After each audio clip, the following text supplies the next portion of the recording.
Hi, this is Chris Hawkins, and you're listening to the Liverpool Connection Podcast.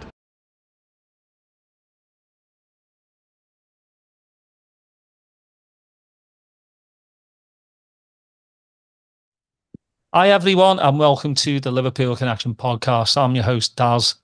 This is my football and music one-on-one episodes that I've been doing for the past, I think, 4 months now. The last one was with James Walsh from Star Sailor, which was brilliant, and well happy for him and his new album doing really well. But my next guest, he's not a Liverpool supporter, but he is a football supporter, and he's a West Brom supporter. And he comes from actually my dad's neck of the woods. My dad is actually was born in Redknapp, Birmingham. So, I'm be talking to him about his upbringing and everything. But he's a DJ, he's a journalist, he's a writer, and his name is Dave Haslam. Dave, welcome to the podcast. I'm looking forward to this. Yeah, this. I told my missus, like, I haven't been this nervous in a long time. Well, it's weird, Dave. Like, I've talked to some of my footballing heroes, but for you, it's just because you've been there, done that, and you've been a part of my life. I've right. been to the Hacienda many times, and that's engraved in me. And then your musical side, with not just the DJing, but with Factory Records, with like Loving New Order, Joy Division, The Smiths, that's me as well. So it's like, looking at a little mirror image, and I reading your book, which I'll bust out now. This is one of his many books, and it's a great title too. Sonic Youth Slept on My Floor. Was that the time that you didn't have carpets as well? Yeah, I was living in Hume, quite a grim part of Manchester, in the 1980s. The council had given up on us all, and so it was kind of like a bit of a squat, and the keys would just get passed around. People came and went. In fact, I stayed in the flat 2 or 3 times, and then kind of went off somewhere, and then came back. And those are the days I was promoting a lot of gigs, and I've always been interested in music, especially kind of at the beginning of things. When bands are young and hungry and new. I tend to kind of be more in love with that kind of thing rather than a band who've done 7 albums or something. So I was putting on a lot of bands who were at that point quite unknown and not getting that many gigs. And they, some of them have sunk without trace, but Sonic Youth is one of the bands I put on who obviously went on to stuff. But there was no money around, and I mean, I was signing on. They'd come all the way from America on a cheap BA flight. So to save money, quite a few bands would kip on my floor. And Sonic Youth were quite happy too. The Butthole Surfers, they came along a little bit later, and they were, I think for a band who consider themselves on the edge, I was a bit surprised that they found my place a bit too on the edge, and they kind of sort of demanded that they stay somewhere else. So I took them to my mate's house round the corner, and her place was even grottier than mine, so they came back to mine. The Pastels, quite a few different bands stayed in that gaff, and it was also the place where Morrissey came round for tea. But of course, the whole of Hume got demolished, so there's no blue plaque or anything. There's just my memories written down in the book, basically. At least you have those memories still, And talking of memories, West Brom fan, not when you think of the big boys, obviously, no disrespect to West Brom, the Liverpools, the Man Uniteds, Arsenal, and now City. I was just looking at the record against Liverpool. 152 games played, won 33, drawn 40, and lost 62. That's not actually so bad. Well, Often it's, I mean, where West Brom are now, you know, I mean, we it looks like we're going to be in the playoffs, but I mean, I grew up. My first match was 1971. I was living near the other side of Birmingham in a place called Moseley, which was quite a kind of. It was sort of known as a bit of the bohemian area, really. There were, you know, some. There were some dodgy pubs and lots of students. Quite a few bands lived in that area. The Prefects and the Au Pairs. UB40 came from just down the road in Balsall Heath. So it was a bit of a trek over to the Hawthorns. But my mother and my dad, they were both black country when they grew up. My mother particularly lived in a place called Smethwick, which is right next door to the West Brom. And and her great-great-grandfather was the baker on Smethwick High Street. And when West Brom were formed, he became one of the directors. Because back in those days, you know, the baker was a man of some standing in the community. There weren't, you know, in Smethwick back then, there weren't billionaires or lawyers or any kind of a hot shot. It was like, oh, we'll get the baker in, you know. So he became a director of West Brom when the club was founded. So there was a family connection there. And then, of course, my younger brother decided he didn't want to be like me, and he followed the Villa, still does. And then my sister, she won't mind me saying, she tended to follow the team that whatever boyfriend she was seeing at the time would support. So she'd go and watch Birmingham. She'd watch, you know, Villa a few months later.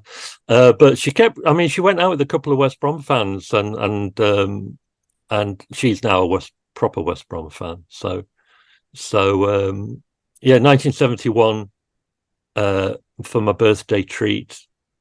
I thought it was going to be a treat. We lost 1-0, and that kind of set the scene. And the thing is, I would say, if you went back to say 1978, West Brom and Liverpool were, you know, top two at that point. There was a game, I think it was New Year's Day. It was the 78-79 season or the one before, and we played. I'm sorry, I've not refreshed my memory. I think we played Bristol City on that day, and we won, and we went top, and Liverpool was second. And I mean, at that point, everyone liked West Brom because we played attractive football. You know how people sometimes say that their club has a certain way of playing. Mm-hmm. And the West Brom way was very attacking. Obviously, we'd had Jeff Astle, Tony Brown, who were regularly scoring 30 plus goals a season. At the end of the 70s, we had Cyril Regis, Laurie Cunningham, and we played attractive football. But what we always say is what happened that season was, although we were ahead of Liverpool going into the final few games, our pitch, which people will know is possibly from general knowledge, is the highest football ground in England, in terms of whatever, above sea level. And the weather's, pretty shit. So our pitches, which were pretty poor at the end of the 70s anyway, it was unplayable. And the kind of attractive football we were playing wasn't suited to those kind of pitches. And we just kind of faded away. And I think that was the year, and I think that was one of the years Liverpool won the title. But at that point, I remember, I remember when I arrived in Manchester in 1980, saying that I was a West Brom fan, that was really acceptable, more than acceptable. A lot of people like great team. Obviously, the black players at the end of the 70s, it seemed like a progressive team. Ron Atkinson moved from West Brom to Man United and took some of our best players, unfortunately, including Brian Robson. But basically, it wasn't like saying, oh, I'm a Leeds fan, or I'm a Liverpool fan. The team at that point had a lot of respect for the way it played, for the fact that it was, there or thereabouts in the old Division 1. So I think if you can, I don't know. I don't know. I think a lot of people's passion for football comes from a pretty early age. So when I was in my teens, they were pretty much a top team. Yeah, I was actually 8 years old when West Brom came to Anfield, and it was the 78-79 season. We beat you 2-1. Right. Fairclough scored the winner. You can't miss him, Redhead. Right. Yeah. Yeah, it was. I think that's what I kind of miss, because these past few seasons it's been nothing but like Liverpool or City. I think it's good that Arsenal are actually in the hunt. It kind of makes it, Yeah. I mean, back then, Forest, Villa. I mean, like I say, West Brom were in for a fair shout in that season. There were still poor teams lower in the division, but it wasn't as predictable, and it didn't feel at that time that the money that you had to spend on players made a big difference. I mean, when we sold Laurie Cunningham, I think we got almost £1 million for him. Mhm. Which if that had been well spent, maybe that would have made a difference. But at that time, it always seemed more like the managers made a difference rather than the amount of money that the club had. I mean, we had Johnny Giles, Ron Atkinson. We had some really good managers then, and then more recently, Tony Mowbray was great, Gary Megson, and I thought we might talk about Roy Hodgson, because he was fantastic for West Brom, really fantastic. And I mean, he was poached by England from West Brom. I think it's taken its toll though on him. I feel bad for him. Like he should never have taken the Liverpool job. Or what went wrong? What went wrong? Was it just that everybody else wanted Dalglish, or what was it?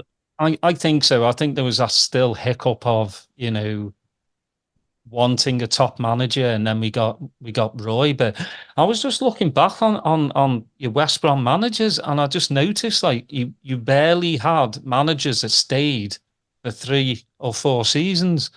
Like there's a massive like names. Gary Megson, I think, stayed for 4, and that was one of the longest. So I was really surprised reading up on that. Yeah, I mean, so the Megson, Mowbray, Hodgson era, obviously that was pretty good. We were back in the Premiership for a lot of that. I mean, Megson took us up, Mowbray took us up, but after that point, which is, I'm probably now talking the last 15, 18 years, we've had some very, very poor managers. Pulis. Again, it was like Pulis played football that was again like what we say, against the culture of the team, and so all the people who got into West Brom in the 70s and the early 80s, who were in the main the season ticket holders, because for them to be subjected to the kind of football that Pulis played, that was just a disaster. And then we had Alan Pardew, who must be, his record at West Brom was lamentable. It's something like that. Well, you might have the statistics there, but it was like a 15% win ratio. And so obviously if you've got that kind of ratio, you're not going to last long, basically. But the other thing is that unfortunately, we have in the last 25, 30 years become a selling club, in the sense that, we will often have, I mean, we had Lukaku for a season or two. We had, Odemwingie, and the managers seem to go the same. The managers that stick around tend to be the worst ones because nobody else wants them. And whereas the good managers move on somewhere, so it's, I mean, my kind of interest obviously dropped off a little bit when I moved to Manchester in 1980, but I would still, if West Brom came to this sort of area, I would go and watch them at Main Road and so on. But then when my son was 13, I think again, like a lot of people, I was keen that me and my son should go to the football together.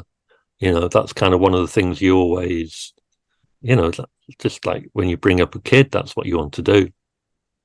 So by that time, West Brom had, we were away at Stockport, away at Rotherham, So I really put my son through it. We lost we lost at Rotherham, and we lost at Bradford. In fact, I took my daughter to Bradford with my son, and we got somebody sent off after like 5 minutes and lost 3-0. And I did feel a little bit guilty on the train home, that they're living in Manchester and having to support Dad's team, and it was not fun. But they've stuck with it, See, that I think that's the main point, though. I think these days, you get a lot of glory hunters, deciding, this team's winning all the trophies, I'll go with that. But like when you've been through the bad times, I mean, Liverpool during the 60s and 70s and 80s were absolutely brilliant. 90s not so much. 2000s, so I've seen it all as well as yourself. So if you stick with it, you stick with it, through good and bad times. But I mean, for you though, like how getting back in the Premier League and then getting, knocked back down, it's got to take, its toll. I mean, you're fifth in the Championship, I think 7 points behind Southampton, which is very doable these days. But I mean, for me, the Championship, like, I love watching it because it's proper physical, hard football. In fact, I think didn't Klopp the other day say that the Championship was an amazing league? Yeah, and and he name checked West Brom among some of the teams. It's very competitive, but you need to go on a really good run a couple of times a season. But we struggled the first half of the season, but we could. I mean, we're not a great. Previously or normally we go up automatically. So I think the last time we were in the playoffs, we lost to Derby, which we shouldn't have done. So I don't think it brings out the best, because I think a team like West Brom, which can't really rely necessarily on, individual skill or whatever, they're very much a confidence team. If they feel good on a day and things are going well and they're putting passes together, and maybe they score early and, then they go up a level.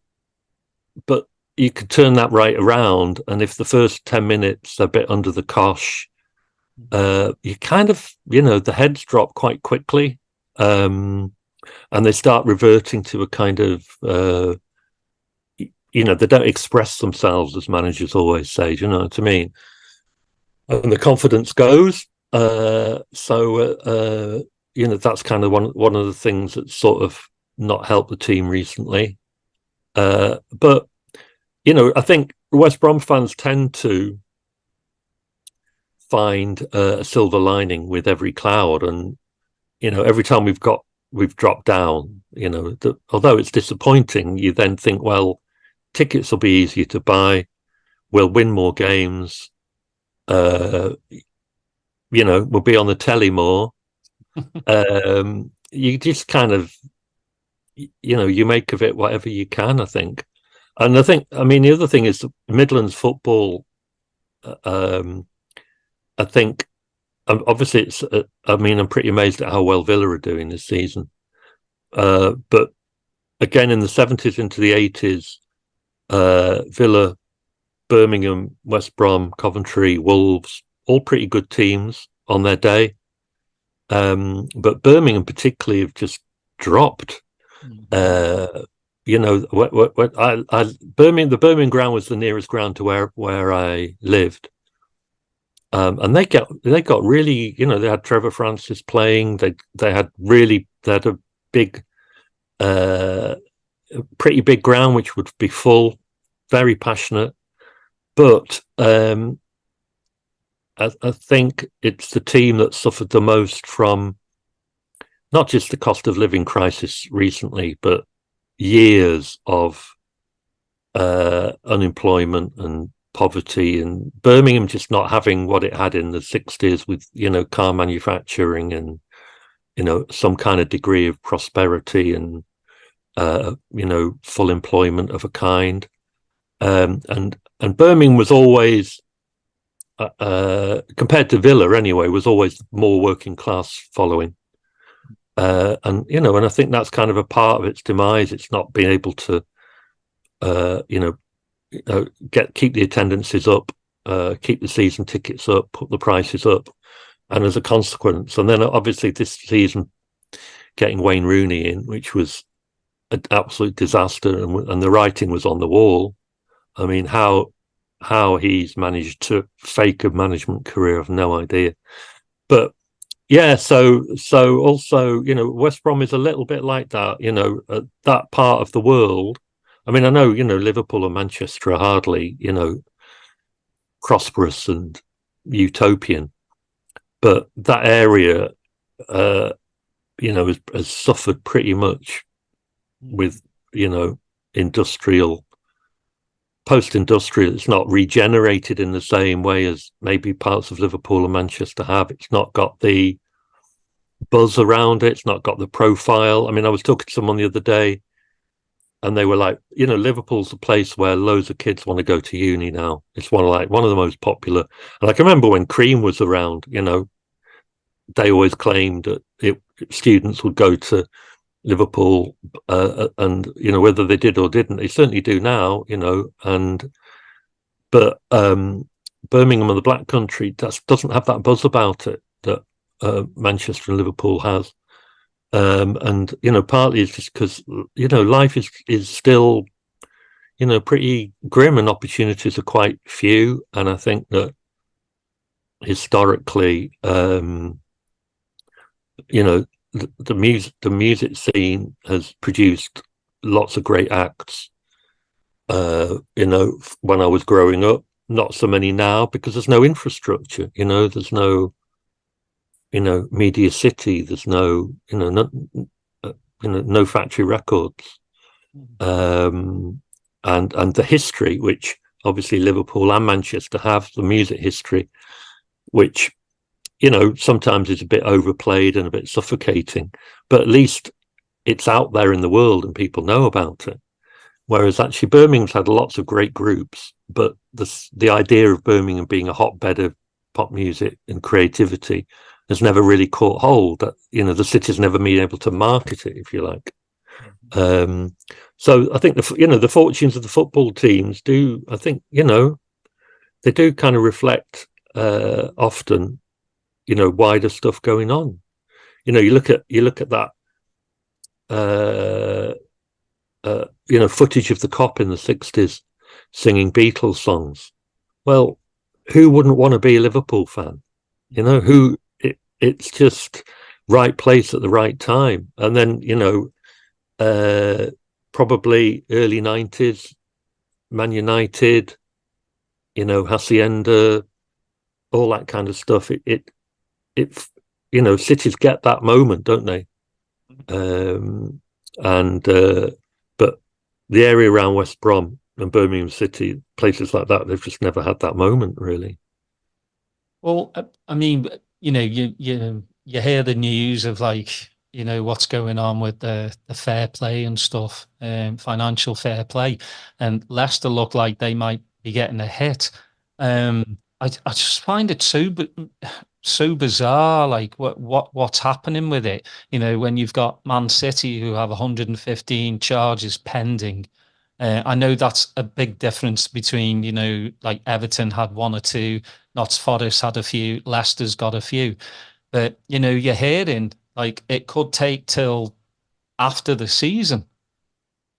And that just blows my mind. How all this kind of it should be already taken care of. because Yeah, I mean, I think the Man City thing is a scandal, isn't it? Really, yeah, it's a I scandal. mean, There's such a conspiracy of silence about it. I think, I mean that I mean, City fans are quite a defensive bunch. yeah, They, they haven't got the history of Man United.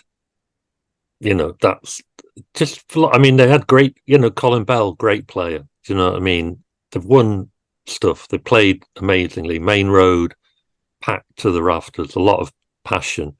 They did follow the teams. Some of the fans followed the teams as they sunk and got relegated, a couple of times. But they've not got the history, and also, they've they bought the way to where they've got, and but fans want success, and if you've done those trips in, the old Division 2 or whatever, and and if you've suffered, you are a bit bedazzled at the idea of success, like the Newcastle fans are. I'm really happy they're not getting any, but there is odd conspiracy of silence around football ownership and fair play rules and money, for definite.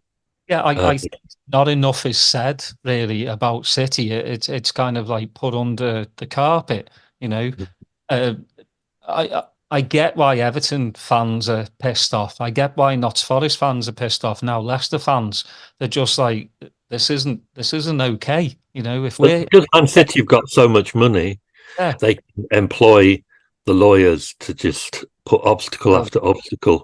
just to appeal, Yeah. round and round. Now, I've always said, like, it's the players on the pitch. They have an amazing team. They do. Yeah. But they've bought those players because of, these fake sponsorship deals. This, I mean, it even blows my mind that some of our referees are playing in Qatar. Mm. During the week, and then they come and play, do the Premier League. That is conflict of interest for me. Yeah. That's another, Yeah. I mean, I think sometimes, people in the past who owned football clubs, there were some dodgy characters. Let's be honest. Do you know what I mean? They're not, generally football owners were, mill owners, and they were either exploiting people left, right, and centre, and so they weren't all saints for sure, but nothing on the kind of level that goes on at some of the clubs now. And as we were saying earlier, it affects the whole of the football world because it's so manifestly unfair, and it's but I mean, like I said earlier, I've been in Manchester since 1980. I do feel like in the last few years, Manchester generally has chased the dollars in a way that it never has done before, and not only are the football fans a bit bedazzled by the idea of success. You look around the architecture of Manchester now. You come in on the train or whatever. All the 40+ stories of apartment blocks going up. It's all Chinese money, and it's all absentee billionaire Chinese owners. It's all buy to let. The rents are going up in Manchester massively. It's becoming unaffordable. But the city council really never really put up any fight against the people who are building those places, and again, kind of and exploiting the situation, and basically renting, taking space in the city away from the people and then renting it back to them at an extortionate rate. So the sort of the murky world of money is all over Manchester right now, in lots of different areas. And in that way, I guess, City just reflect the general way that Manchester has sold its soul a little bit, I think. Yeah, it was strange because I hadn't been back home for like 3 years, and I flew into Manchester, and then took the train to Lime Street, and just going through, Manchester was just like, wow. There's nothing but like high rises, like expensive, not high rises that we're probably used to. It was high rises that looked really, really nice, like double paned windows. That's pricey for me, and it's just changed. Yeah, I mean, money's changing everything. I mean, not just football, but like the DJ world as well. That we'll talk about. Because today you've got to be like a social media giant to be a DJ. You have to have a brand behind it. I mean, you could be the best DJ in the world, and if you've got not a brand, then you probably aren't gonna, make the big time. And I mean, for you, like growing up in Birmingham, what was your like musical background? Like, what were you listening to as a 15-year-old? Well, 15. So I was 15 in 1977. So 15, 16, starting to go out in town. It was really it was pretty good age, really. I remember, I think it was February 1978, just turned 16. I was into I was into the John Peel show. I was into reading NME. I was that kind of a guy. I was very adventurous and hungry for experience. I kind of knew that most of what was on Top of the Pops it meant nothing to me. It just didn't resonate. Mainstream TV, I think I say in my book, I can remember sitting and watching Saturday night TV, with my folks, and it was whatever, It Ain't Half Hot Mum or something was on, and I can remember thinking, there's got to be more to life than this. And that was the main reason I used to go out all the time, because I knew there was more to life than the kind of mainstream offer. The mainstream cultural offer in the 70s was horrible. And but if you went looking, what you could find was amazing. So I'd go, to pubs, and I'd go to back rooms of this place and that place. I saw Joy Division support Dexys Midnight Runners in 1979, in like a mod club slightly out of town. I saw UB40 in the upstairs of a pub. I saw Blondie, Iggy in a club called Barbarella's. So 1 week, February 1978. I think it was the Tuesday, West Brom won away at Birmingham. All the buses got the windows smashed by bricks, but we won. And then I think it was the next day, I went to see Blondie. Now, if you're 16, just turned 16, and you go and see Blondie in a small club and you're down the front, it's almost up there with winning away. It's what you want from life. Birmingham at that point, there was a band called the Au Pairs, who I loved, quite political, fronted by a woman called Leslie Woods, who I then went on to interview. I went on to interview Kevin Rowland of Dexys, and like I say, UB40. So there was a lot of John Peel, NME type bands that were around, and so I was really into that world. I mean, Birmingham generally was a heavy metal city. It was Black Sabbath. Yeah, Ozzy's a Brummie, isn't he? Yeah, I think he's from Rednall as well, where my dad. Oh right, okay, yeah. He's. I mean, he's. Black Sabbath were huge, and Paranoid's still one of my favorite ever records. Led Zepp. It was. heavy metal. So like the new wave kids, as we weren't the punk kids. Punk wasn't that big in Birmingham, because there wasn't really a punk band. There wasn't a band that could. But the next wave was, really healthy, lots of stuff. And, Steel Pulse, I remember going to Handsworth to see Steel Pulse play. And they were probably the best British reggae band ever. So Birmingham was, the birthplace of heavy metal. It had, the best British reggae band ever. So there's lots going on. And then all these John Peel type bands. So when I got to Manchester, it wasn't like I'd gone from a cultural desert to an amazing scene. It was more of the same, but slightly upper level.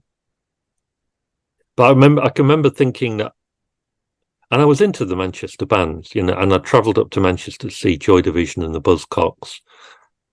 So I knew I would be at home here. But I kind of, in my head, I'd built up all those people like Marky Smith and Pete Shelley of the Buzzcocks into, they had kind of like godlike status in my head by the time I got here. And what still amazes me is that they were pretty much unrecognised in their own city, I kind of imagined, Pete Shelley kind of being, carried through the streets and, given flowers by people and just treated like the ultimate VIP. And I remember seeing him in a bookshop, just kind of like flicking through the gender politics section of grassroots books, and Marky Smith just, in the pub, and bands that I thought would, I saw New Order's first gig with Gillian. About 100 people there in Manchester. So that Manchester scene that is now lauded, quite rightly, for its music, was tiny. I mean, I was talking to Stephen Morris the other day, and he said, apart from when they supported Buzzcocks on tour, he said and then they played a festival in Leeds. But apart from that, he said that he thought they'd only played to more than 300 people, probably twice at most in their career. And so so it was, it was, that scene was completely on the edge, really, cultural edge of Manchester. People were into Dire Straits and Status Quo and stuff like that.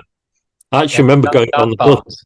I was living in Moss Side, and I went on the bus past Main Road when they started putting on bands, and I think it was Status Quo were playing, and there was just queues of denim-clad families, granddad, son, grandchildren, wives, ex-wives, all double denim, queuing up to watch Status Quo.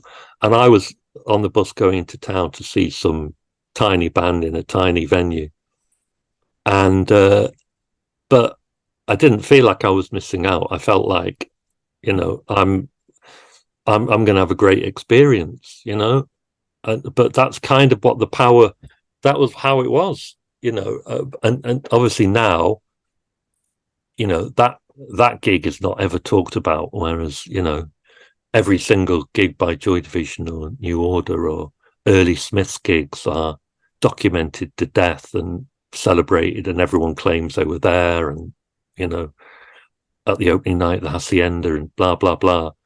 Whereas, generally the people of Manchester were just not at all interested in Factory or the Hacienda or any of that, It's so weird. Well, I mean, a scene's got to start somewhere. I mean, with the acid house scene in London, Shroom, with Danny Rampling, and like the for me, you know, I started like first reading fanzine. I know you had yours, but I was into Boyzone, Yeah.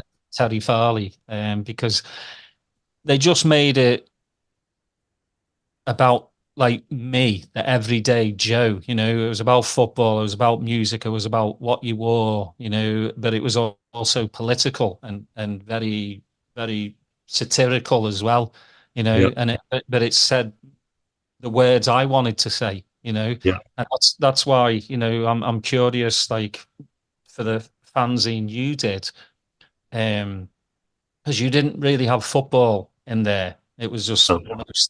mostly just, you know, Oh, yeah, yeah, it was 1983 I started it. I mean, it was mostly music, and it was kind of out there music, you know, because the thing, like I said, I was interested in the new bands, on the young bands, you know, like when I was talking about status quo, I wasn't like dissing the people going, but it was like, for me, it was more exciting to go to a small venue and see a band and meet, and also just to meet with, you know, like what I call a small cell of people, you know, cell as in CELL, you know, where you're just like-minded folk, and, you know, you paid 40p to get into the, or 50p to get into the venue, and you almost take it in turns to DJ and, you know, lend records to each other and tape records for each other. And you, as a fanzine editor, I'd go and sell my fanzine, and the first 5 fanzines I'd sell would be to other people selling their fanzine, you know. And it was like it was just they're little communities of like-minded people who were, you know, and sometimes a fanzine like Boyzone kind of defines that kind of a person that is in that little community, you know, and it's very empowering and authentic. My fanzine kind of reflected all the shit in my head, really, because as well as the music, I'd write about books and films and politics. And then I started interviewing one issue. I interviewed 3 barbers, because that was a time when there was still like old barbers in town, you know, who'd been cutting hair since the Second World War, desperately hoping the whole short back and sides would come back into fashion. So, you know, once ACR and Bernard Sumner started like cutting their hair, and the whole punky look was completely out of fashion, all these barbers came out of the woodwork because they knew how to do all these, you know, all these kind of austere Manchester haircuts. And then, of course, Manchester came along, and they were out of business again because everyone was growing their hair. But and I interviewed them, and it was just fantastic, you know, hear all their stories of. So the fanzine had all kinds of stuff, but it was just, I guess it was just like me communicating my passions and obsessions with everyone else. I think that is one of the things that sort of underpin what I've done over the last 40 years, is that I'm not a very sociable person. I'm quite I like my own company, and I don't really, you know, I don't kind of go out to the pub with the lads and all that kind of stuff, really. I've never felt part of that for whatever reason. But at the same time, I'm really interested in the world, you know, although I live in a world of my own. And so going to gigs kind of just connects me with other people. Going to football, and then doing the fanzine was the same. You know, it was for 40p you could get this insight into my world, you know. And you know, and again, I did like early interviews with Sonic Youth and all kinds of people in that. And I think my DJing and my writing is a reflection of that kind of thing. It's me sharing ideas with the world, but not in a kind of, but in a way that's more, you know, maybe it's more of a kind of gift from me, if you know what I mean. I'm like, this is the music that is turning me on. I've spent hours listening to it. I've trawled the record shops. I've, obviously back in the day, that was the really important thing. I put the hours in. I know I've got good ears. I've been listening to music since I was a young kid. I've seen all these bands. I trust my taste.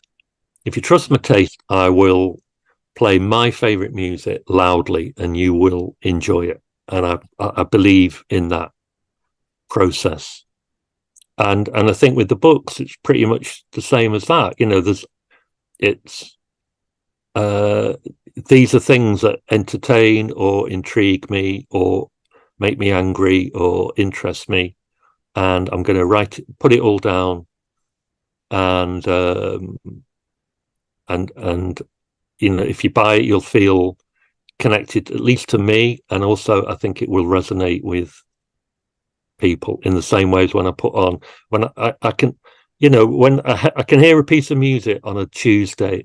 And if I've got a gig at the weekend, the next 3 or 4 days I'll be obsessed with making that bit of music the high point of that weekend gig, even if I know that nobody knows it, even if I'm the only person who's likely to have picked up on it, because I just want to blow their mind with it and share it, and that's what my DJing really has always been about. And I think my writing is similar, really. It's that just trying to articulate things or present things in a way that will turn people on and just make their life a little bit more clear or a little bit more fun. And that's the aim, and that's the connection between all the stuff I do, I think. Well, with the DJing, would you spend like all week curating your set? Because I know DJs are a little bit different from back in the day. You just bring your record box, actually a milk crate, Yep. and you just play how you felt. Nowadays, you see DJs on planes working on their tracks and everything. Yeah. How was it for you? Because you had two separate nights at Hacienda, so Yeah. I'm sure you don't want to play the same. Yeah, it's true. I mean, from 86, from 86 to 89, I had 2 nights, and then I went down to 1, but then I started working at a place called the Boardwalk in 1990, which was around the corner from the Hacienda, which I kind of helped set up a lot of the stuff there. It was just smaller and it didn't have some of the issues that the Hacienda had in 90 onwards. And I did 2 nights a week there, every Friday and Saturday, more or less all the way through the 90s. So from about 86 to 96, I was working at least 2 nights a week in big clubs. And you're right. I mean, I liked, in some ways, I kind of overthought everything, in the sense of the kind of music I'd play. If I was doing like the 2 nights at the Hacienda, the Thursday night, which was historically a bit more of the kind of student night or the sixth form or the dole-light type night. People would get the dole money on a Thursday. A lot of students would have a day off, especially the art students would have the day off on the Friday. Sixth formers who might not fancy going out on a Saturday night, might be a bit too mainstream or whatever for them. So I kind of played a real mix of stuff. So in 86, that would be Def Jam, hip hop, party hip hop, basically, Public Enemy, and then dig into a few of the things like Sympathy for the Devil. New Order obviously kept giving me the white labels. Go on, Dave, give that a spin. And then the new stuff that was coming through, you know, First Happy Mondays EP, Trouble Funk, bits of old soul. So basically it was a very eclectic, but the idea was it was more the type of people who were coming in, you know, they, at that point, they still wanted the kind of, the back wall was like kids snogging, you know, it was like that kind of it was like a transition basically from, you know, the best house party ever into grown-up clubbing. It was a really young crowd. But then the Saturday night, I remember, I never really talked to the management. I think I never spoke to really anyone about what to play. But in my head, Saturday night was more, especially in '86, was like hairdressers, basically. Hairdressers and their favourite clients. Because my theory was that, you know, all the kind of coolest girls would be going to get their hair cut. And they'd be in there for hours. And, you know, the hairdresser, you know, might be straight, probably gay. You know, where'd you go out? Have you heard about this? Have you tried that?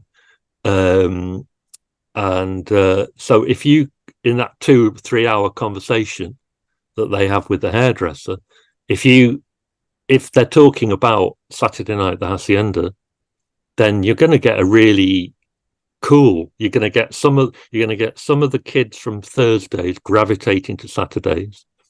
Then you're going to get the gay hairdressers. You're going to get the good-looking ladies, and in fact, when I started Yellow at the Boardwalk, by that time I really believed in the importance of the cool girls, and I because the lads have a lot of lads in that era would have a attitude to music which was quite, not exactly train spottery, but a lot of them would be taking notes really in their minds, you know, and the feedback I would get was, you know, I don't think that's the remix. I'd have played a different remix. You know, I was in your club on Saturday and I think the instrumental's better of such and such a record, you know. Whereas the women would be like, that was amazing. Mm-hmm.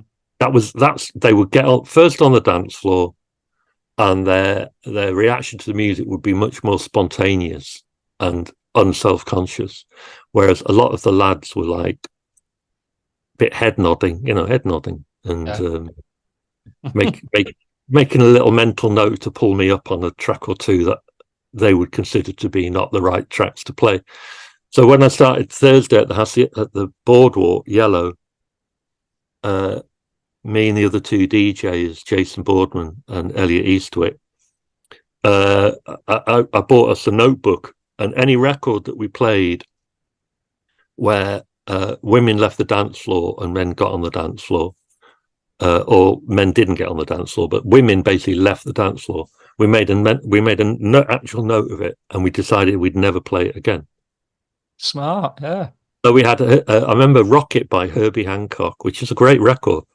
The women didn't like it. Whereas apparently Nothing by the Young Disciples, the women loved.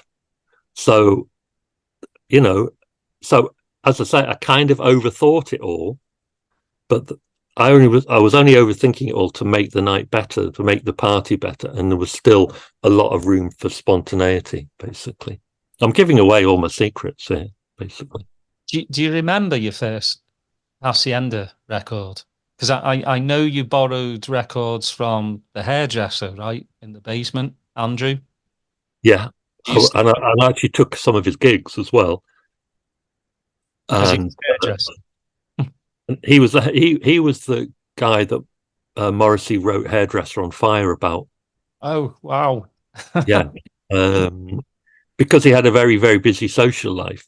And Morris's thing was, you know, he could never track down Andrew in order to get a haircut, because he was kind of, you know, he was literally on fire, you know, like You're really on fire tonight, mate, or your social life's on fire.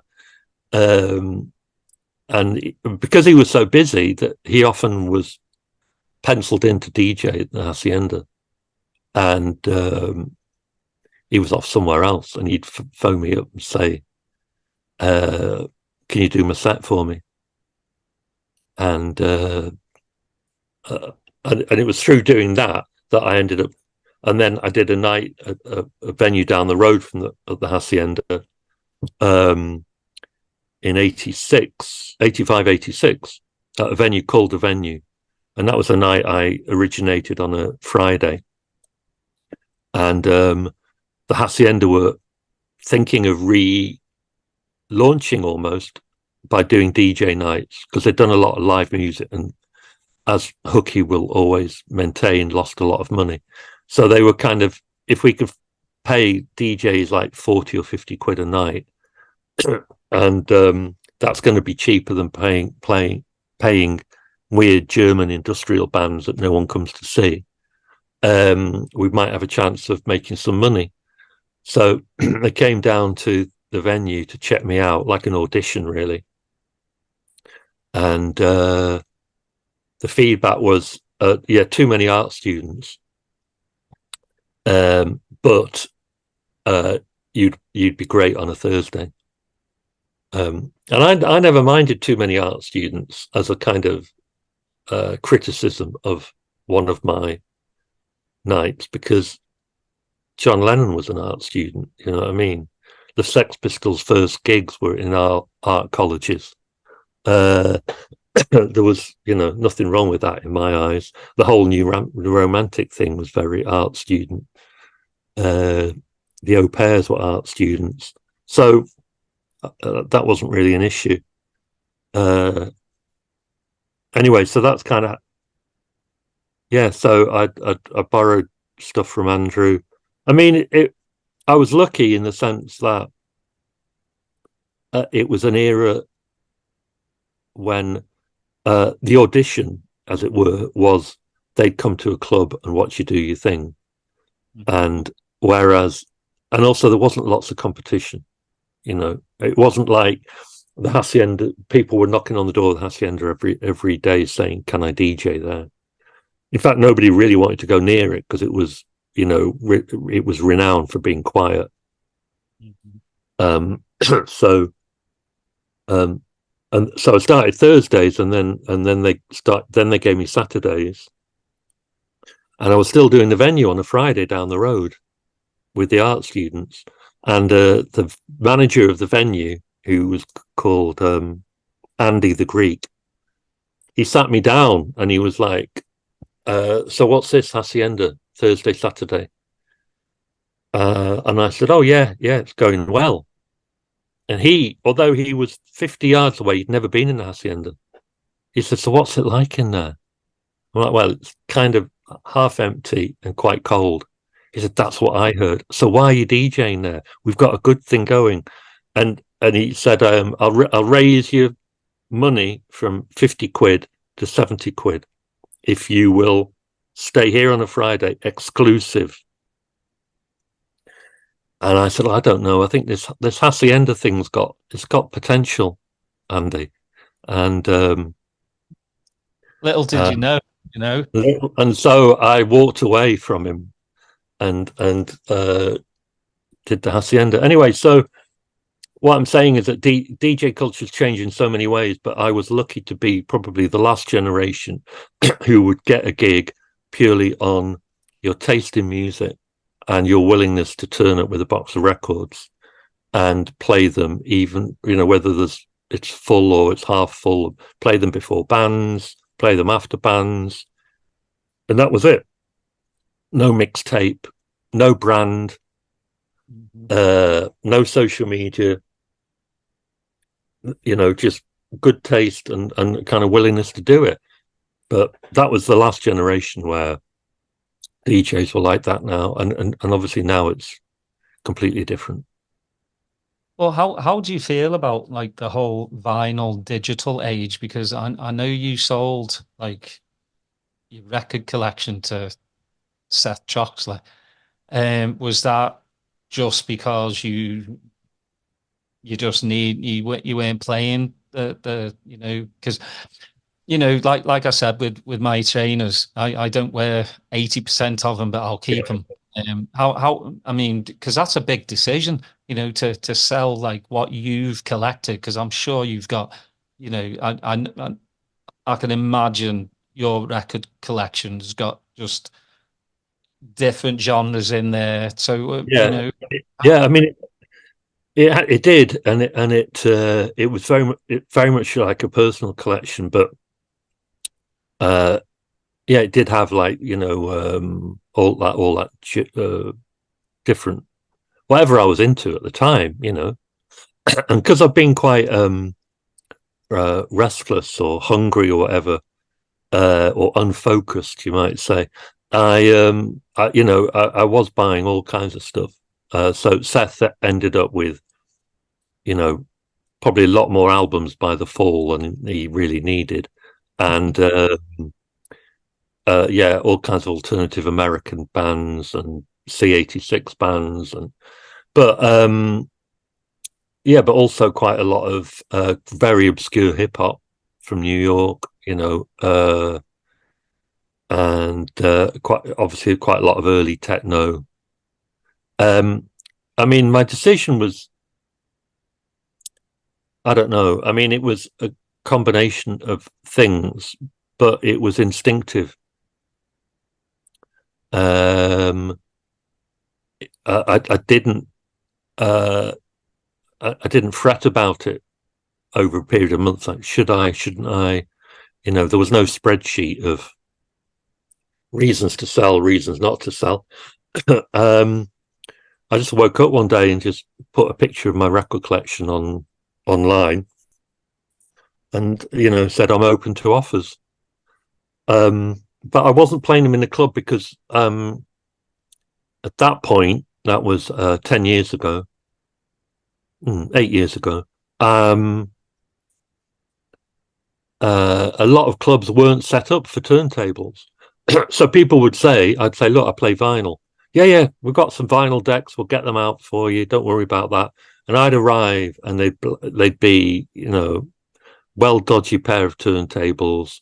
The engineer putting them together wasn't used to didn't know how to weight them properly. Cartridge would be bust. The sound would be all wrong. And then people would come in, jump about, and the records would jump about, and it just kept happening. Because that revival of playing vinyl hadn't really kicked in. Mm-hmm.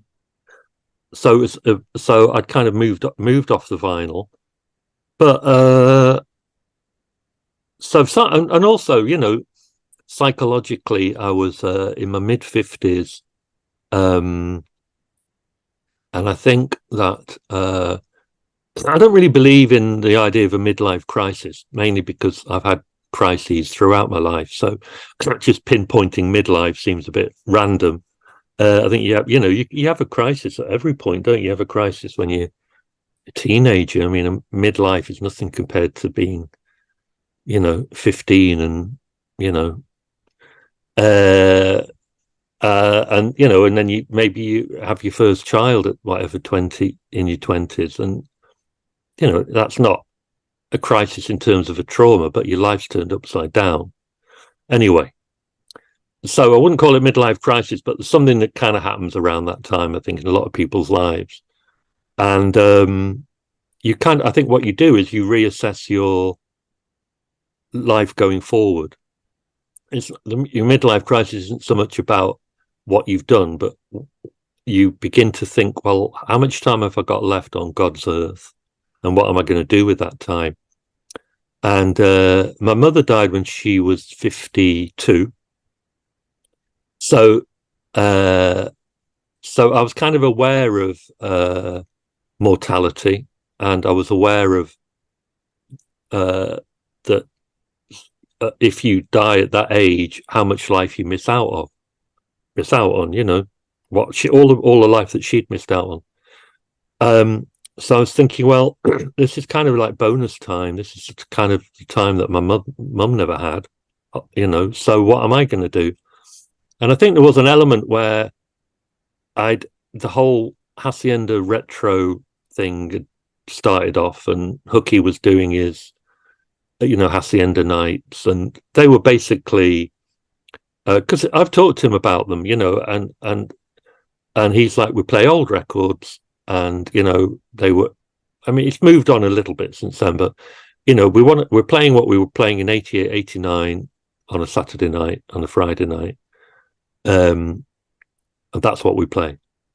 And there was, and there's perennial nostalgia around the Manchester scene. And I think so when I got to that point in my mid-50s, I was thinking, well, am I going to spend the rest of my life looking back on the 80s as my golden period and, trying to recreate it and chasing that again and again and playing the same records again and again? Or am I going to absolutely live in the now and live in the future and reassess stuff, not look back, or not look back so much? So I think getting rid of the records became kind of symbolic of me ridding myself of the baggage of the past. Not because I can't, I can talk to you all night about it, and I can, and I celebrate it and I love it and I don't regret any of it. But the idea of waking up every day and thinking my life's not as good as it was in the 80s is psychologically not very good for you,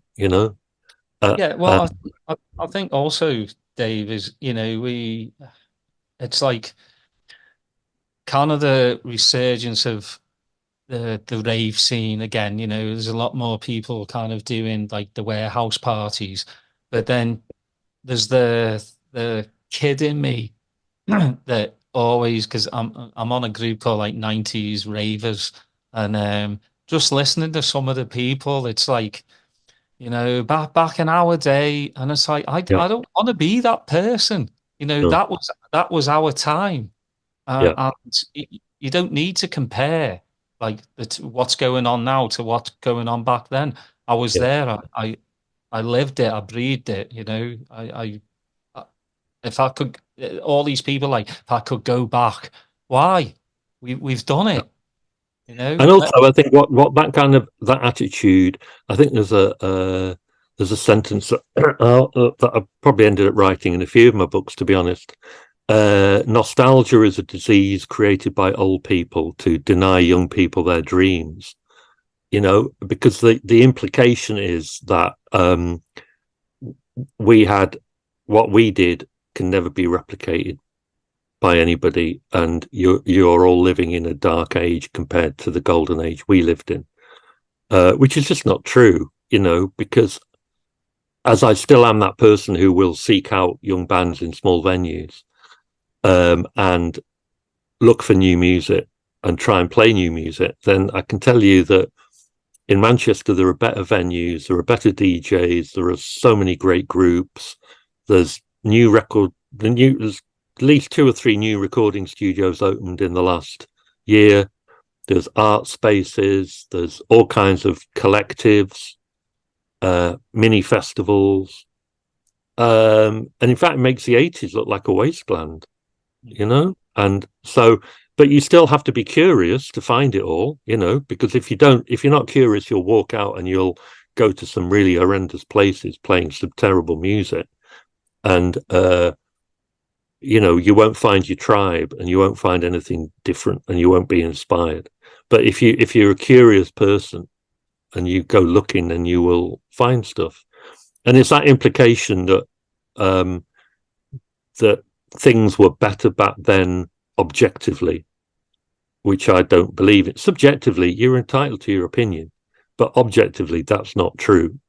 And in fact, I can remember when I was in late 70s, and I was going to see all these bands: Joy Division, Blondie, Iggy Pop, Magazine, Steel Pulse, going to great parties, and there were the slightly older generation to me was still talking about Woodstock, Carnaby Street, the Beatles, and they were definitely saying, we did it all. There's nothing left to do. You missed out, kid.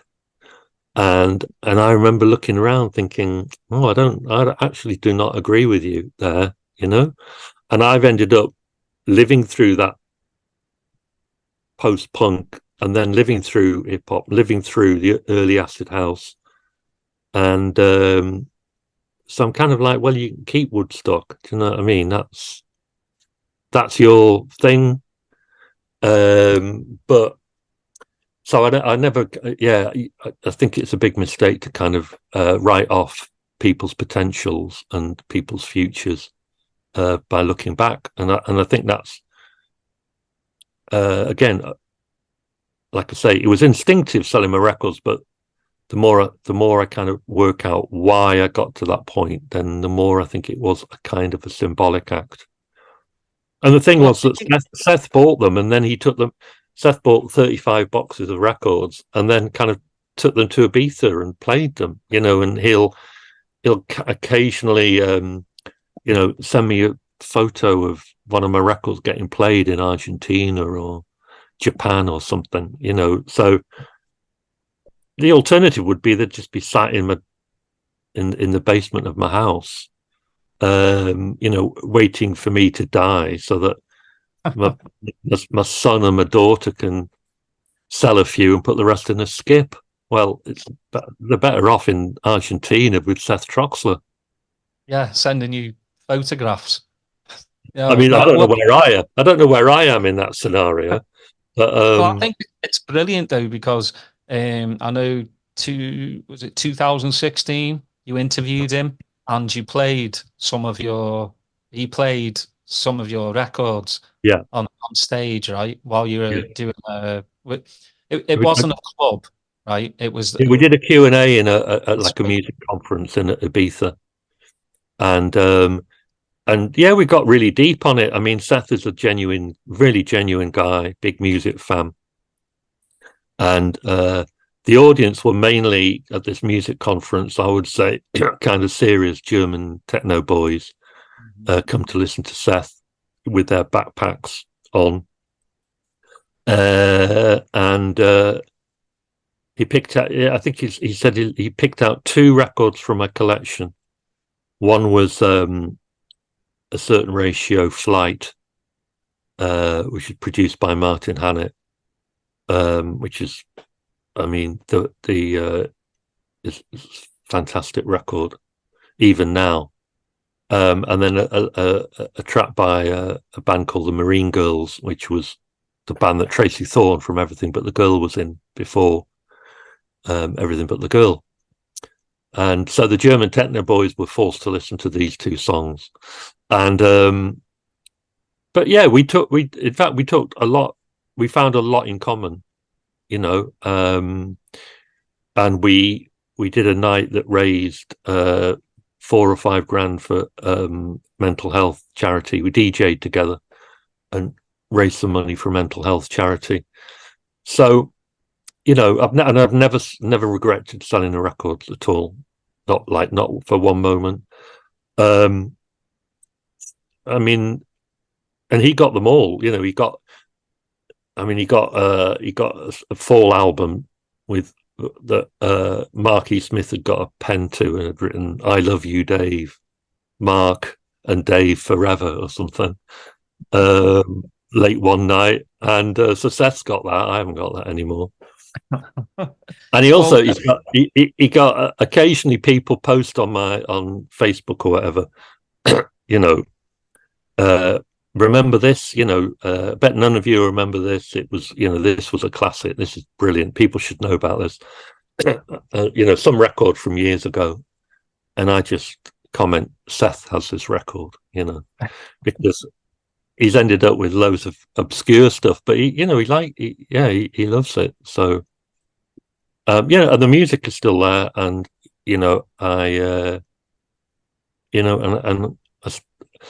The only thing is, he took all the 12s and all the albums, but I've got all the 7s. So I've actually got 3 gigs this year playing 7-inch only sets. Oh, that's cool. Because I'm kind of thinking, well, I'm glad you said that, rather than that's mad. But because I do think it's kind of quite cool that, it's not the easiest option or the most lucrative option. Dave, will you come and DJ for us? We'll put yellow and black stripes all over the flyer. No. But I will come and do a 7-inch only set and play a load of obscure early Mute recordings from 1981. So I don't get paid particularly well for that kind of a set, but why not? Really, why not? Well, I wanted to ask you. I mean, you've kind of done it all. I mean, you've DJ'd for Stone Roses at their big Blackpool gig, which still to this day. I mean, I'll put it on YouTube and watch it. Obviously, I'm not going to be one of those "I was there" bollocks. I was nowhere. Well, I mean, I was outside of Liverpool, but not in Blackpool. But it just looked like an amazing gig, but it looked like a movement. Yeah, everyone was together. And funnily enough, that gig was reviewed by Bob Stanley in Melody Maker and Stuart McConey in the NME. I mean, those guys know what they're talking about, and they both reviewed my DJ set as well as the band. That was like the change in that was the part of the new culture. There's not. In all the reviews ever written about, the Smiths no one's reviewed the DJ warm-up set. Do you know what I mean? But then it became part of the experience. People would kind of come in, and my job there, and then obviously I did Spike Island, Alexandra Palace, Hacienda. Did 4 gigs with them. And you've got a very specific job, which is just to set that vibe so that when they come on, it's less like the perfect moment. So they reviewed the DJ, which was fantastic, and the atmosphere. Blackpool was my favourite Stone Roses gig of them all. Something very special. Again, the crowd were really young. I mean, I noticed it even more at Spike Island. That was 1990, so I was 28. So that means that Ian and John were probably 26. But I would say the average age of the crowd was 18, 19. And that's when there's that's when there's a change in the culture. When like I said before, it's almost like their Woodstock. It's like their moment. That is it's going to be their abiding memory. It's their formative years, and they found their favorite music. They found their band to follow, and that's a great age to discover yourself, a lot about yourself. So there's a lot of energy, a lot of excitement. In fact, there was more energy and excitement in the crowd than there was kind of on stage at Spike Island. But yeah, Blackpool was different. Blackpool was great. Alexandra Palace. The band didn't like the Alexandra Palace gig. They were really, really disappointed with it. But Blackpool absolutely all came together. Yeah, well, I Am Your Resurrection. Just especially the kind of the longer version. Then on the 7-inch, you only get like 4 minutes of it, and it's like a 9-10 minute, like John Squire just going off on the guitar. But just seeing Ian playing with the drumstick on the edge of the stage, and from what I read, you couldn't even get off the stage, so you saw the whole gig from behind the stage. Well,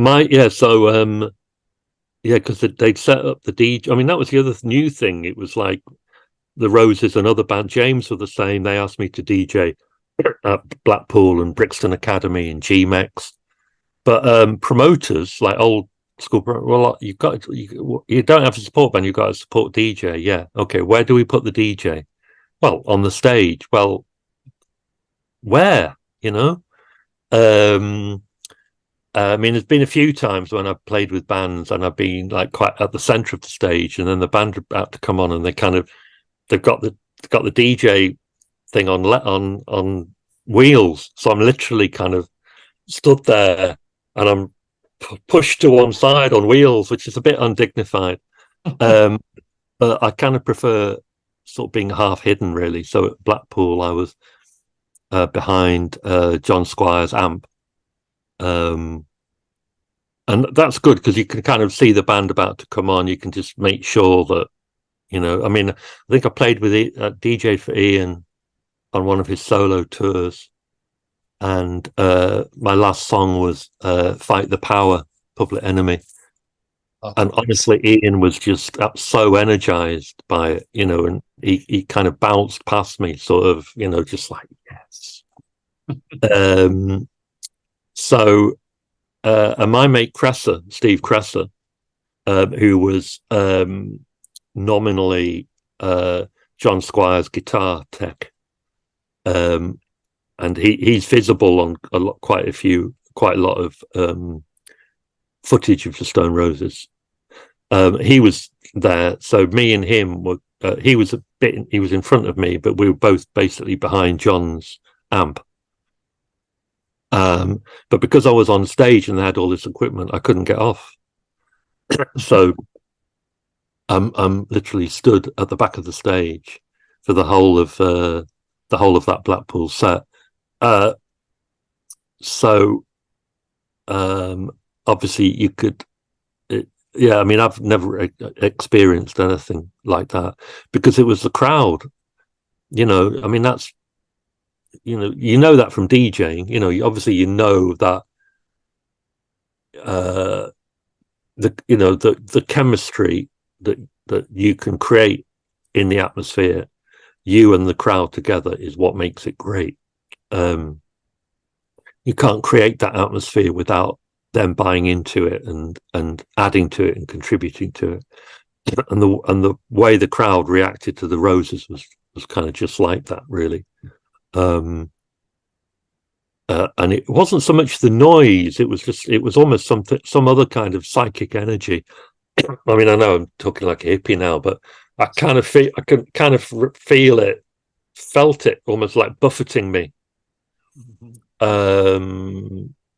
Just whatever was in that room, it was, it was brilliant, and it was 35 years ago. I know, isn't that mental? Like, I know. It just seems like, yesterday. Like, but the other weird thing about that is that, when you DJ, I still think of it as not a blag exactly, but I'm like, people are paying me, or I don't travel the world exactly, but I get gigs in Paris or Italy, and but you don't realize you often don't realize how much of an impact you have. And then in fact, it's happened to me a couple of times in Paris recently. I did a night there, a club called the Locomotive, in 89 and 90. And in the last few years, I've met two people in Paris who said to me, I used to come and hear you at the Loco. And I remember one time you played, and they kind of reel off what I played. That night wasn't just another night out for them. It wasn't like a blurred memory. It was the same as if they'd gone to see a band. You could have had that conversation with somebody. Yeah, I remember when I went to see the Smiths, and they played for an encore. They did a cover version of da da da, and I can remember it like it was yesterday. There's actually people who can remember what I played 35 years ago, which is, I'm still trying to process that, really. Well, must be a great feeling because, I mean, how it is, Dave, these days. A lot of people blag and say, like you said, oh, I was there and all that. And you weren't. You probably just got on YouTube and, you just need to Google stuff. But like you can tell when somebody's telling the truth and it comes from the heart. Yeah. Yeah. I mean, I have to say, I mean, it sounds like I'm being like ultra modest, but I remember before the Hacienda, so it's like before I did the venue, I did I worked with some other guys who were in a band called Big Flame, and we did the occasional night at a tiny club called the Man Alive. Probably held about 150 people. The dance floor probably held about 30. In fact, I think that's where I was going the night I saw the Status Quo queue. And we put bands on, and then once a month I would DJ. And we just did it because why not? And I had my fanzine, so I had people I got to know through my fanzine. And they, we all lived in Hume, which was close to the venue. So our friends had just come in, why not? And there was a pool table and all that kind of thing, make a night of it. And then one night, these two girls came who were dead young.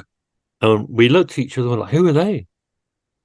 And it was the first time I'd ever DJ'd and to people other than my friends or friends of friends, two complete strangers who didn't know anyone in the room, had heard that it was a decent night, and they were from Chiltern.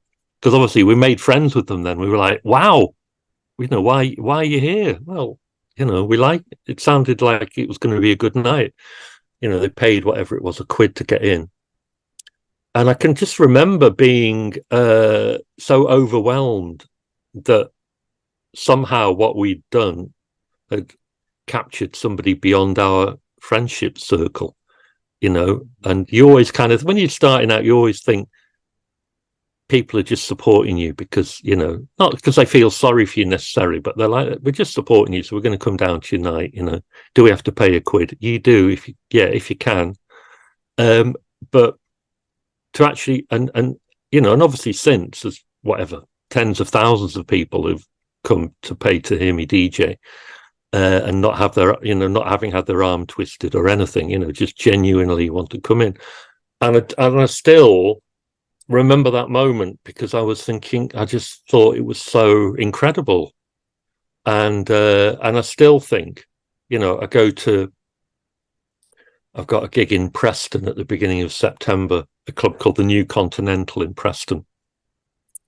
And it's the third time I've done that, and it's sold out both nights. And I do a night at the Golden Lion in Todmorden, and they're not the greatest. Obviously, they sound like they're not the greatest gigs in the world, but those gigs sell out, and there's no one there that I know, but they arrive with a completely open mind, open heart, absolute desire to have a good time. And it's always good. It's always sold out. And I still, the buzz that I get from that is just the same buzz as I got back in 1984, whenever it was, when these two sisters from Chiltern turned up, and we were like, wow, we've connected to somebody else. And, and honestly, I can say that for me, that is what it is about. That is absolutely what it is about. And, most of the rest of DJing is a pain in the ass, invoicing people, doing your taxes, organizing your transport, getting home, recovering the next day. All of that is, nobody wants to do any of that, but you do it because you've had that those hours of connecting with those complete strangers, and that is just joy, absolute joy. Yeah, you must pinch yourself. I mean, again, you've DJ'd Hacienda, you've DJ'd, all over the place. You've had the pleasure or the pain of interviewing Morrissey. You were the first one to get the exclusive from Johnny Marr about the break of the Smiths, which, and to me, keeping that inside as well for Johnny for 2 years. That's just, because a lot of people just come out and go, I had enough. We hear it from Noel and Liam nearly every damn day, especially from Liam. How the breakup was in Paris, but with Johnny, it took 2 years, but for him to trust you that you would write the right things. It's just amazing to me. You seem to have lived life on your terms, and that's the way to do it. Yeah, well, that's great that you say that. I mean, it's like I say, it's I still queue at the post office to buy a stamp like everyone else though, Daz. Do you know what I mean? It's not. It's like the stamps don't come to you. Tonight has been, tonight I've got to put the bins out, and tomorrow it's 3 bin day. We have 4 bins in Manchester, and tomorrow is 3 bin day, which is my favourite because you're getting rid of 3 times more shit than you do on next week, which is 1 bin day.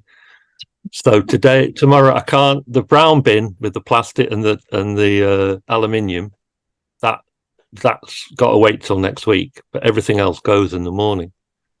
Yeah, so honestly, I've spent more time than you would imagine sorting out my bins this evening, and then cooking my tea. You know what I mean? There's no down to earth. Yeah, you can. You could do exclusives for Johnny Marr every year, and you still have to put your bins out.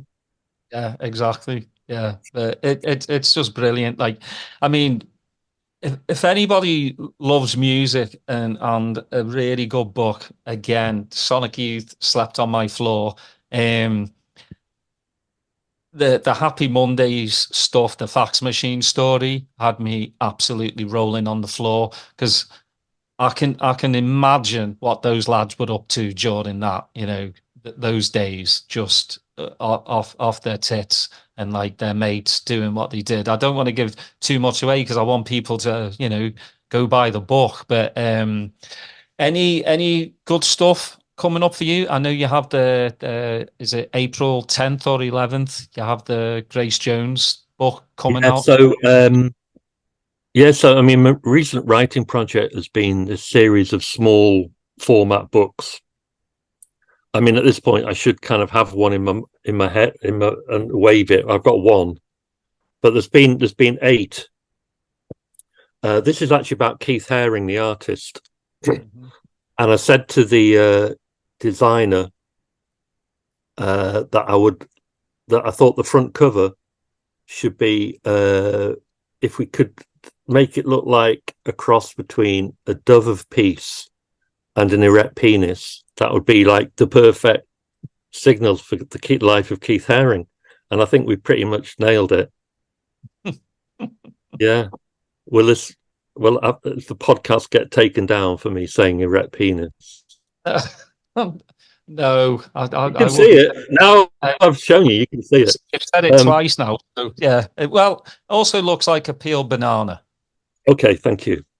So I've done 8 of them. I mean, and there's they're a sort of 2 or 3 hour read, and I've done them on various topics.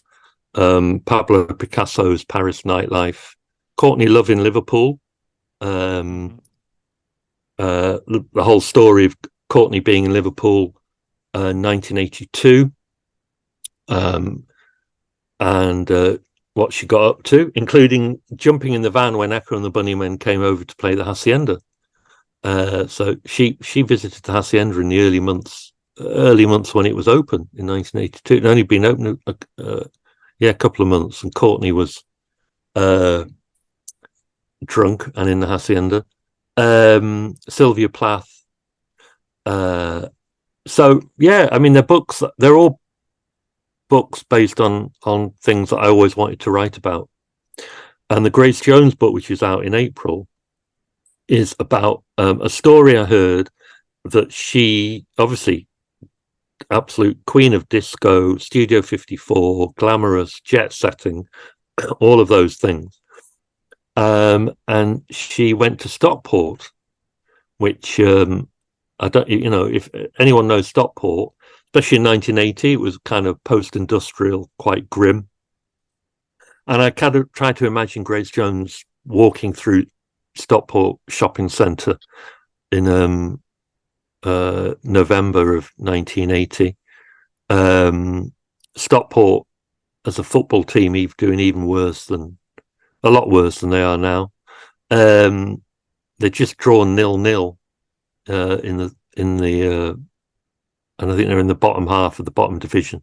Anyway, and I just wanted to, and she was there to talk to a factory band called A Certain Ratio about recording a song together, a Talking Heads song. So she met A Certain Ratio and their producer, Martin Hannett, who was also Joy Division producer. So she was in Stockport to go to the recording studios and meet them and listen to a demo version of the song they were going to work together on. And so the book is about how and why that happened, and it follows Grace Jones's life trajectory. Growing up in Jamaica, living in Paris as a model, being in New York, hit records on the disco scene, and then A Certain Ratio, young lads with good haircuts, but not much else going for them, from pretty normal backgrounds, Wythenshawe, Flixton,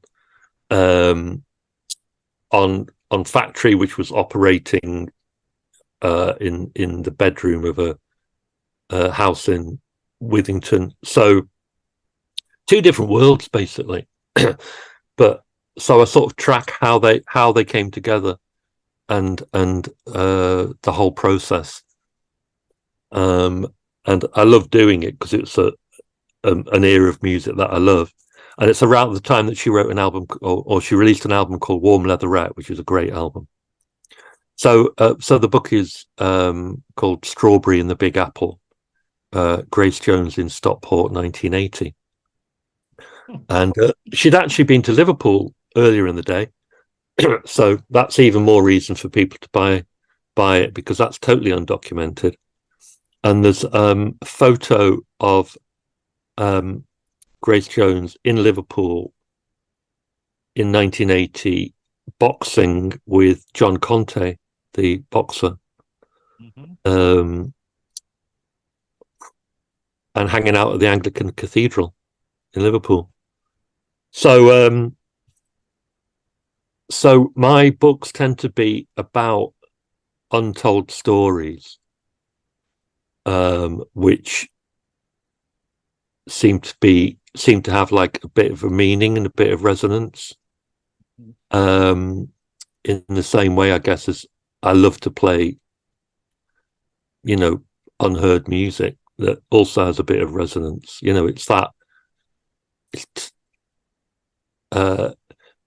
It's a challenge, but I think that's important. A DJ could play, the top 50 dance tunes of the moment, one after the other, and they're never going to be interesting, and they're never going to have a career. Or you write books that are basically rewriting various Wikipedia entries, but that's not interesting.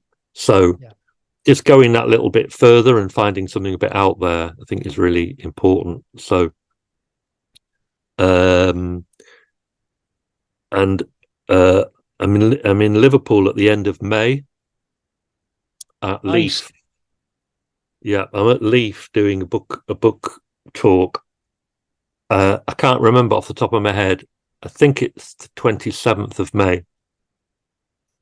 I might actually be back home because I'm hoping to be celebrating the league title and winning the Europa League. So and yeah, and waving goodbye to Mr. Klopp. see, Dave, you shouldn't have said that. I've put that in the back of my mind for the next 3 months. You've just woken it up again. Well, also, West Brom might have got through the playoffs. You know what? I wish the best, and again, we're all going to be looking at like what's going to happen with Leicester, because if Leicester get docked 10 points, that's going to change the whole, league table. So I wish you the best for that. But I wanted to leave you with this because I really do like this quote. When you met Thurston Moore, well, you met him a few times and he didn't remember meeting you. And it is kind of like, don't meet your heroes. And then you saying you recollected of each other tells us a lot about the hero fan relationship. You changed my life, but I didn't change yours. That's it does sum up like how we put people on a pedestal, and we buy all their records or we buy all their books, all their art, and they don't really know who we are, why we think we know who they are. Yeah. And just the way that people with a book or a record or an album or a photograph or something can just change your life. It's changing your life, making the world a better place, which should be the project we're all engaged on, but sadly isn't always. Yeah, you turn on the telly and it's just all bad news. That's why I looking, my football takes me away from that. Music takes me away from it. So, Dave, it's been an absolute honor and a pleasure to have you on. Well, I've enjoyed it. I've really enjoyed it. So, thank you for inviting me. Thanks everyone for listening. Please like and subscribe, and we'll see you next time.